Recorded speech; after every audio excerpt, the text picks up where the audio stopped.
Okay, let's talk about inking and where I kind of landed on my inking style, if I guess I could say I have one.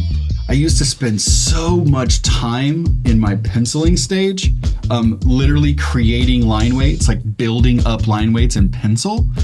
So I wasted so much time perfecting my pencils, then I would just trace over in ink. But I used tools that were kind of counterintuitive to line weights and things like that. So I was faking line weights, was drawing and building up and constructing line weights in pencil, and then mimicking them by basically sometimes even they'd be so thick I'd outline them and fill them in with black. It was weird. I remember I would print out pages of other artists. So I'd print out Joe Mad Battle Chaser pages. I'd print them out in light blue and I'd ink over it.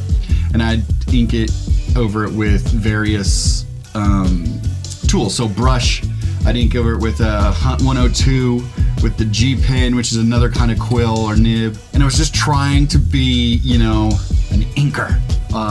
Everything at the beginning was about trying to be something. You know, I thought this is what you do when you are a comic book artist, you ink this way.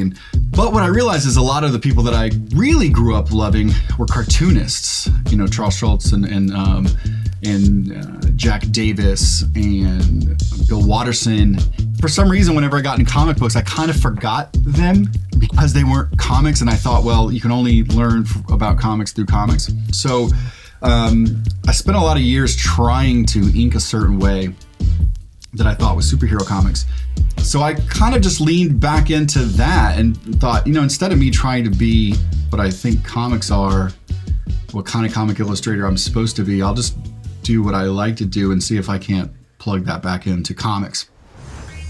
If you like this clip and want to see more, check out the full video on my YouTube channel.